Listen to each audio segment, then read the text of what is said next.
ذرا اس آیت پر اب نگاہ کو مرتکز کیجئے، انسان کا خسارہ کیا ہے؟ دیکھیے، سب سے پہلے میں آپ کی توجہ دلاؤں گا، ذرا آنکھیں کھول کر قلب حساس کے ساتھ نوع انسانی کا مشاہدہ کیجئے، کیسے کیسے دکھ، کتنی تکلیفیں، کتنی محنت، کتنی مشقت ہے جو ہر انسان کا مقدر۔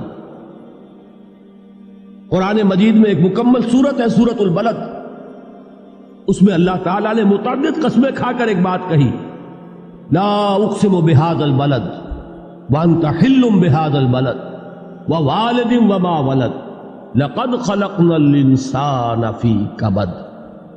ہم نے انسان کو مشقت ہی میں پیدا کیا، یہ مشقت ہر انسان کا مقدر ہے۔ لوگ گھروں کو چھوڑ کر آئے ہوئے ہیں، کہاں کہاں انسان جاتا ہے، یہ اس دنیا میں محنت اور مشقت۔ ہاں، ایک مغالطہ ہو جاتا ہے کہ شاید یہ محلوں میں رہنے والے جو ہیں انہیں کوئی مشقت نہیں، انہیں کوئی دکھ نہیں، حالانکہ حقیقت یہ نہیں ہے۔ جو جتنا امیر ہے آپ دیکھیں گے اس کی جسمانی مشقت کم ہے، ذہنی کوفت زیادہ ہے۔ ٹرینکولائزرز کی انہیں ضرورت پڑتی ہے، انہیں سیڈیٹیوز چاہیے، خواب آور دوائیں مزدور کو نہیں کبھی ضرورت پڑے گی۔ وہ 8 گھنٹے کی محنت کرنے کے بعد احساس ہوتا ہے کہ وہ صبح ہی کی خبر لے گا۔ اور یہ وہ لوگ ہیں کہ جن کو ہپنوٹکس، خواب آور دوائیاں، سیڈیٹیوز، مسکن ادویات، یہ سارا لیبلیم اور یہ ویلیم اور یہ فلاں اور یہ فلاں، یہ کہاں جاتے ہیں؟ ذہنی سکون اور اطمینان انسان کو حاصل نہیں۔ کسی کی جسمانی مشقت ہے، کسی کی ذہنی مشقت۔ میں آپ کو یاد دلانا چاہتا ہوں مہاتما گوتم بدھ کا معاملہ۔ 30 برس کی عمر میں کپل وستو کا شہزادہ محل کو چھوڑ کر نکل گیا، جوان بیوی کو سوتا ہوا چھوڑ کر گیا، شیر خوار بچے کو چھوڑ کر گیا۔ راجدھانی میں رہنے والا محل کا باسی، جسے یہ معلوم ہے کہ باپ کے بعد مجھے یہ سلطنت ملنے والی ہے، کیوں گیا؟ کبھی کبھی آپ نے سوچا؟ اس نے انسان کے غم اور دکھ کا مشاہدہ کیا۔ اس نے دیکھا کوئی اندھا ہے، ٹھوکر کھا کر گر رہا ہے، کوئی والدین کھڑے ہوئے رو رہے ہیں اور ان کی نگاہوں کے سامنے ان کا نہایت محبوب بچہ دم توڑ رہا ہے اور وہ کچھ نہیں کر سکتا۔ اس نے سوچا یہ صدمہ کیوں ہے انسان کا، یہ دکھ اس کا مقدر کیوں ہے؟ اس صدمے سے، اس دکھ سے نجات پانے کی بھی کوئی شکل ہے کہ نہیں؟ انسانوں کی ایک عظیم اکثریت، شاہ ولی اللہ دہلوی رحمۃ اللہ علیہ کے الفاظ ہیں کہ وہ لدو اونٹ اور کولو کا بیل بن کر زندگی بسر کرتی ہے۔ جو 8 گھنٹے تک اینٹیں ڈھو رہا ہو، اس شخص کا تصور کیجیے آپ، وہ واقعی انسان ہے یا حیوان بن گیا ہے؟ اور 8 گھنٹے کی اس محنت کے بعد بھی ہو سکتا ہے کہ 2 وقت کی روٹی اسے پوری نہ ملے۔ اور یہ تو ہو سکتا ہے، نہیں ہوتا ہے کہ اگر بچہ بیمار پڑ گیا ہے تو شاید کوئی برتن بیچے بغیر اس کی دوا کا سامان نہ کر سکے۔ ایسا شخص کتنے بوجھوں تلا دبا ہوا ہے، کتنی مشقت کے اندر پسا ہوا ہے۔ لدو اونٹ اور کولو کا بیل، انسانوں کی عظیم اکثریت کی سطح پر زندگی بسر کرتی ہے۔ لیکن آپ کو معلوم ہے کہ کولو کے بیل کے لیے مشقت ہی مشقت ہے، اس کے احساسات یہ نہیں ہیں جو کہ ان سے انسان کو جو صدمہ پہنچتا ہے۔ ایک بیل کو اس سے کوئی غرض نہیں کہ اس کا کوئی بچہ بھی تھا کہ نہیں تھا، اس کو کوئی بخار ہوا ہے یا کیا ہوا ہے، اس صدمے سے وہ بیل بچا ہوا ہے۔ گھوڑے کو کوئی پتہ نہیں کہ میرا بھی کوئی اولاد میری ہے یا نہیں ہے، اور مجھے اس کا کوئی صدمہ ہے یا دکھ ہے، کوئی پتہ نہیں۔ لیکن انسان کا معاملہ یہ ہے کہ والدین کو جو جو دکھ دیکھنے پڑتے ہیں اپنے بچوں کے لیے، اپنی اولاد کے لیے۔ رات کی نیند ہے حرام ہے اس لیے کہ بچہ بخار میں تپ رہا ہے یا درد سے تڑپ رہا ہے، لہذا نہ ماں سو سکتی ہے نہ باپ سو سکتا۔ میں نے ایک موقع پر دیکھا، لاہور میں کیروسین آئل، اس زمانے میں ابھی سوئی گیس نہیں آئی تھی، اور اکثر و بیشتر جو ہے یہی مٹی کا تیل جو ہے ایندھن کے طور پر استعمال ہوتا تھا، اس کی شارٹیج ہو گئی تھی۔ تو کئی فرلانگ لمبی قطاریں لگتی تھی ان دکانوں کے باہر، ڈپوں کے باہر، اور ایسے ایسے منظر بھی کہ ایک خاتون برقع پوش، ایک گود میں بچے کو لیے ہوئے، ایک کی انگلی پکڑے ہوئے، بوتل ہاتھ میں لیے ہوئے تیل کے لیے، اور کئی گھنٹے کھڑی ہے دکان۔ یہ مشقت انسان جھیلتا ہے کہ نہیں؟ غالب نے اس کا نقشہ کھینچا ہے کہ رنج سے خوگر ہوا انسان تو مٹ جاتا ہے رنج. مشکلیں اتنی پڑی مجھ پر کہ آسان ہو گئی. ہم بھول جاتے ہیں، ورنہ واقعہ یہ کہ قلب حساس ہو اگر، اور قید حیات و بند غم اصل میں دونوں ایک ہیں. موت سے پہلے آدمی غم سے نجات پائے کیوں؟ اچھا یہ تو ہوا لقد خلقنا الانسان فی کبد. حیوانات کا معاملہ ایک اور اعتبار سے آسان ہے. ان سے کوئی محاسبہ بھی ہے کیا؟ کوئی جواب دہی بھی ہے؟ کوئی ان کو اللہ کے حضور میں کھڑے ہو کر اپنے اعمال کا حساب بھی دینا؟ نہیں. انسان کی یہ ٹریجڈی ہے، یہ المیہ ہے انسان.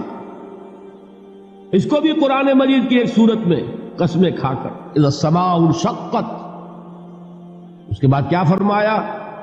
یا ایھا الانسان انک کادح الی ربک کدحا فملاقیہ.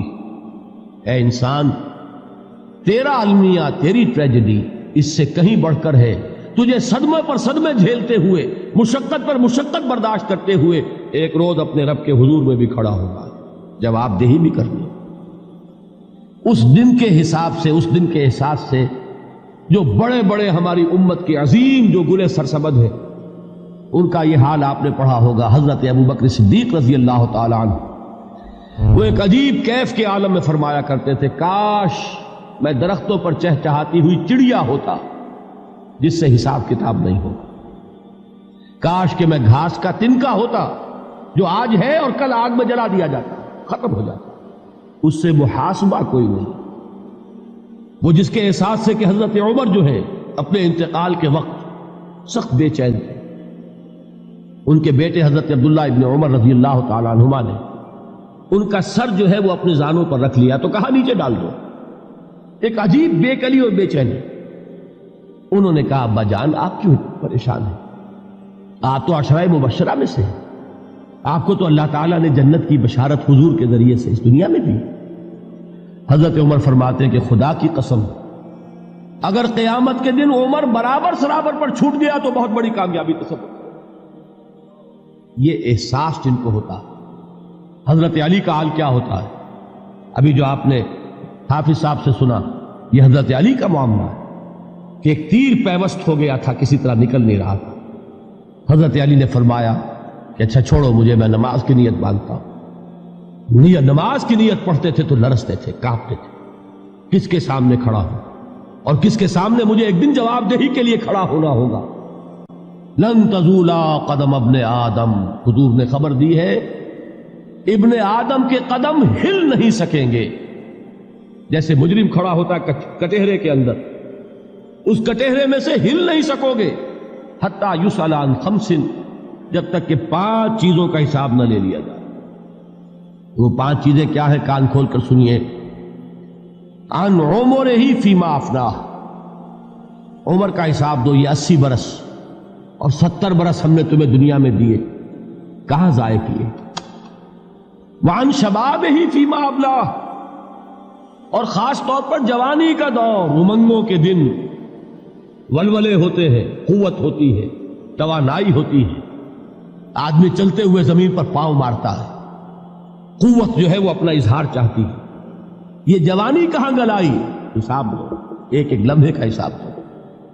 وَعَن مَالِهِ مِنْ أَيْنَ اكْتَسَبَهُ وَفِيمَا أَنْفَقَهُ، ایک ایک پائی کا حساب دو. مال کا کہاں سے کمایا تھا، حلال سے کہ حرام سے، اور کہاں خرچ کیا تھا، گل چھروں میں، عیاشیوں میں، یا نیکی کے کاموں میں، ادائے حقوق اللہ کے دین کے لیے. 4 سوال ہو گئے. 2 زندگی کے بارے میں، ایک زندگی پوری بحیثیت مجموعی کہاں کس کام میں لگائی، اور خاص طور پر شباب کا دور کہاں لگایا.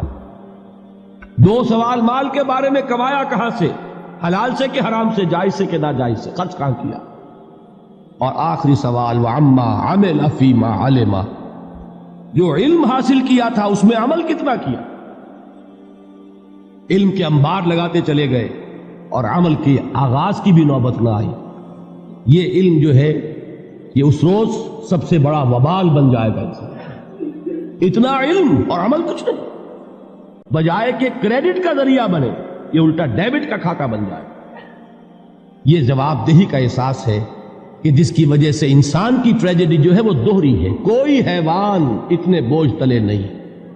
مشقت کی، محنت کی، اس زندگی میں ختم ہوئے، اس کے بعد کوئی محاسبہ نہیں. اس کو بھی غالب نے خوب کہا ہے کہ اب تو گھبرا کے یہ کہتے ہیں کہ مر جائیں گے، اور مر کے بھی چین نہ پایا تو کدھر جائیں. Thanks for watching our channel. Like, comment and subscribe. Our channel Discover Islamic Videos.